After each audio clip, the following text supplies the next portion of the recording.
Hamburgers may not be the food that springs to mind when you think of a heart-healthy diet.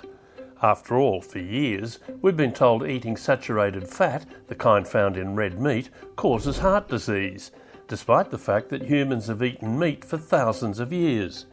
Yet, heart disease has only been a major concern in the last century.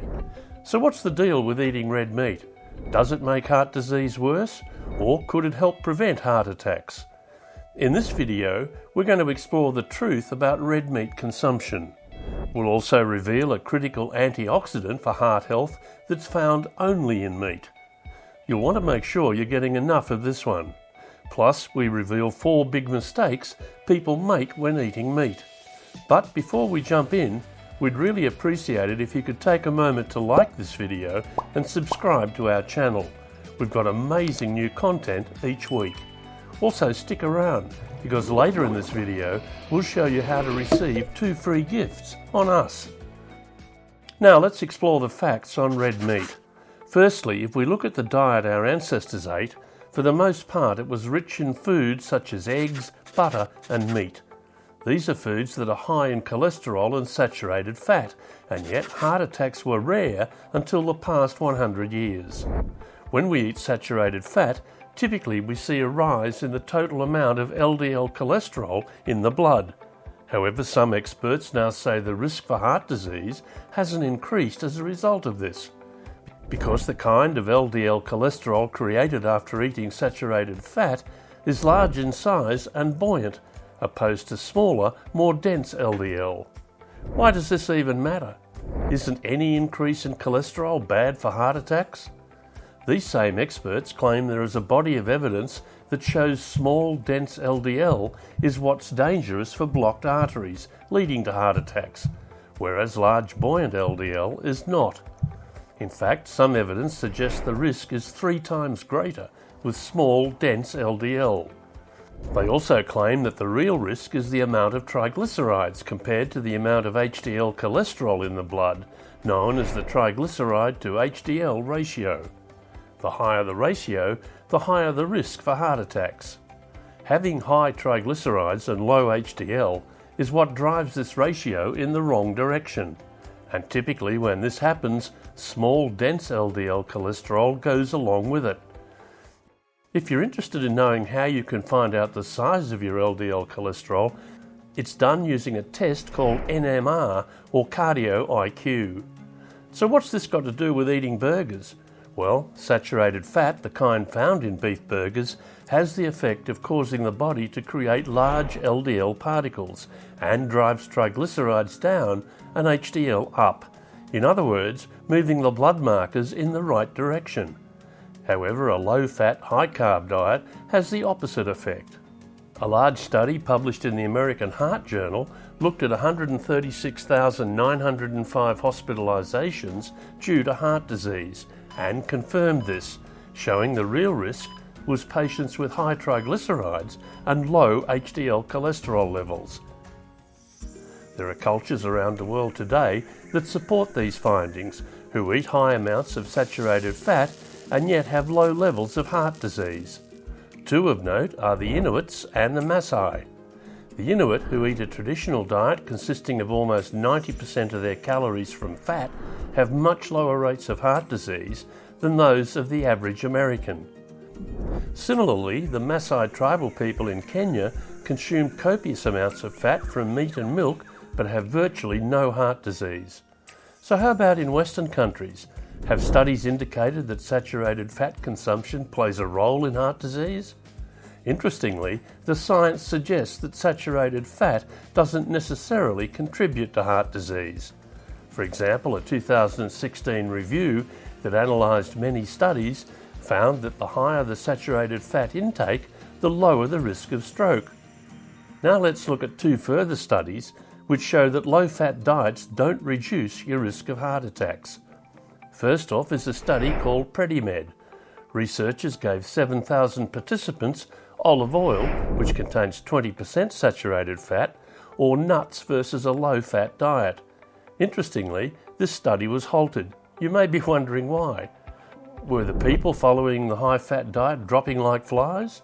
No, in fact the study was stopped because the people following the low-fat diet were dying.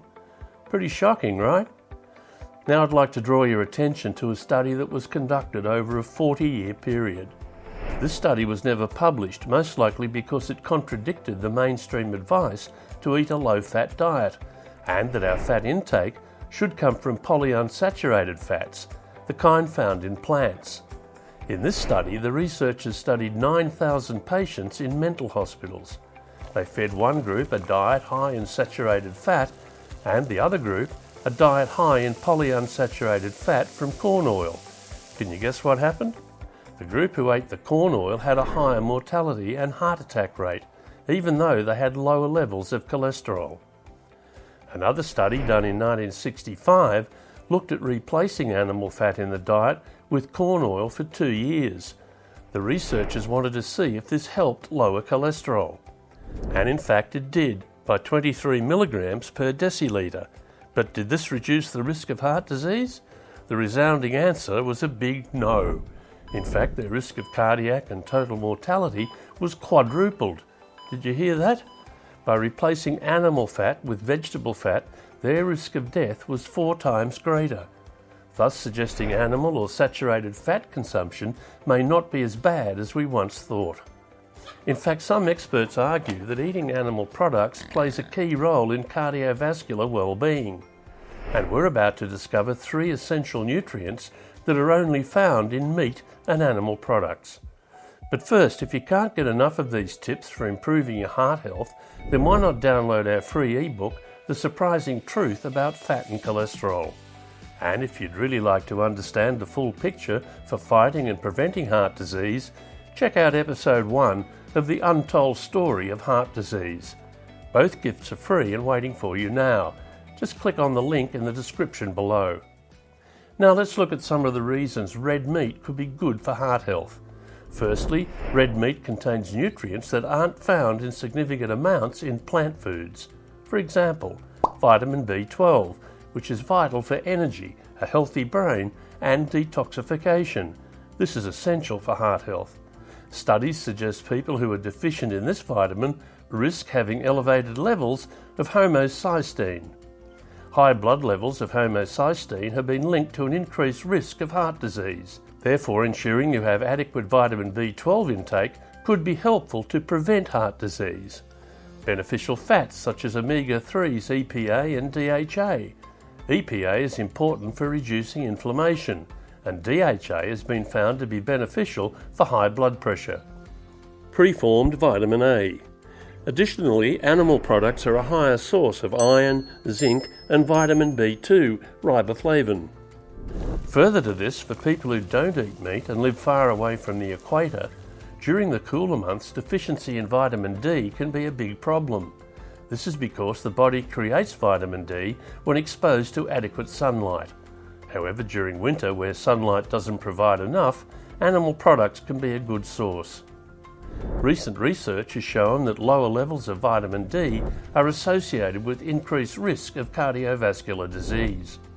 According to hopkinsmedicine.org, vitamin D deficiency is a risk factor for heart attacks, congestive heart failure, peripheral arterial disease, PAD, strokes, and the conditions associated with cardiovascular disease, such as high blood pressure and diabetes. Meat is also a great source of protein.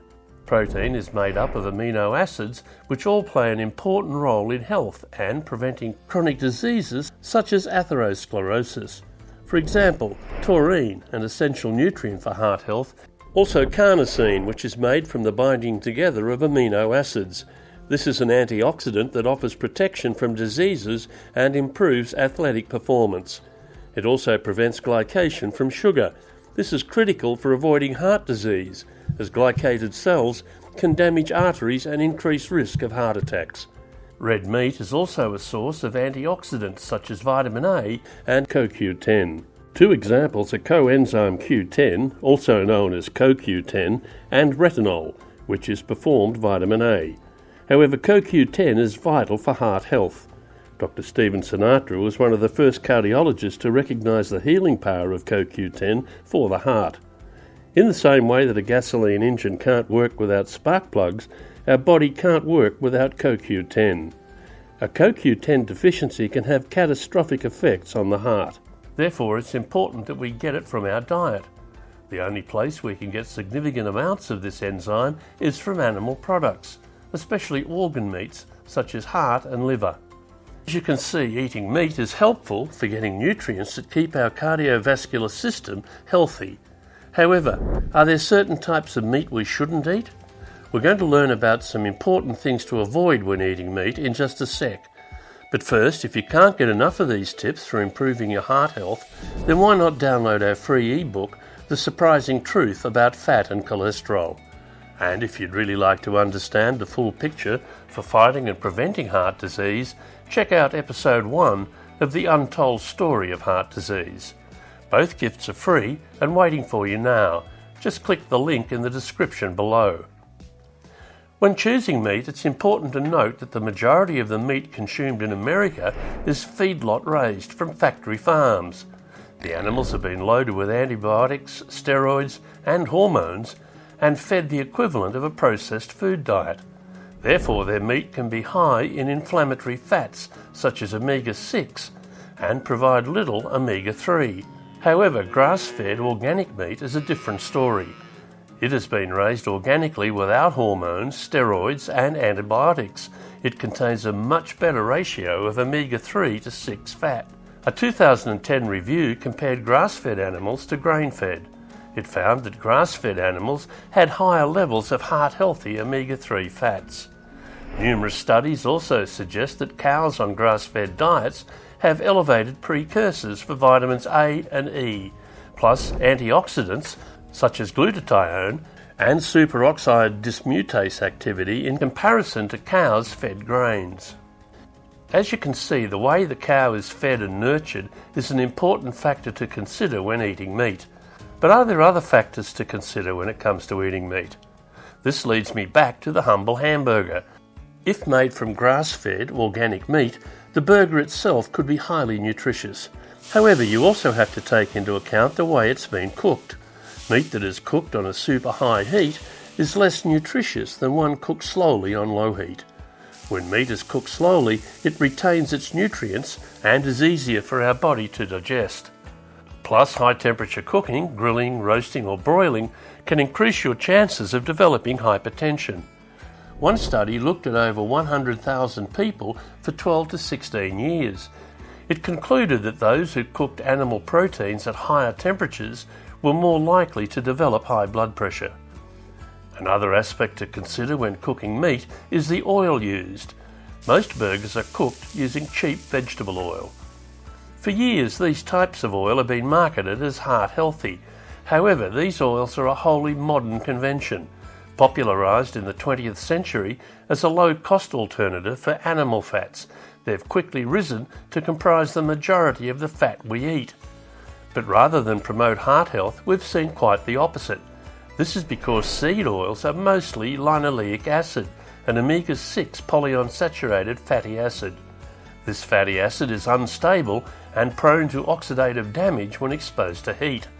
Consuming these types of fatty acids can increase inflammation, thus be problematic for our cardiovascular system.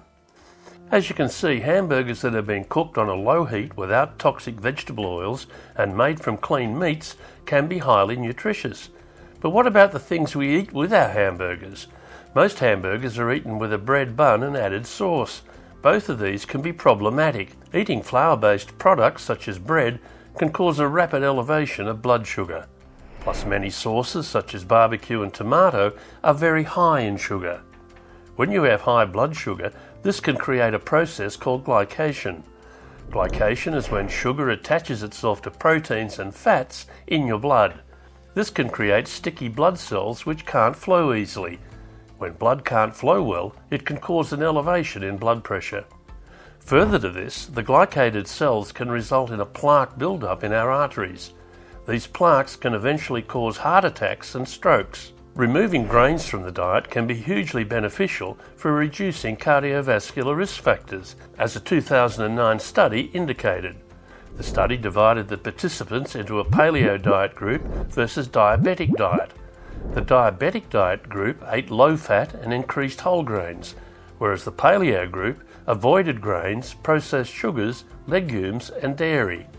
Interestingly, the paleo group had improved blood sugars, triglycerides, HDL good cholesterol, blood pressure, as well as losing weight and reducing their waist circumference.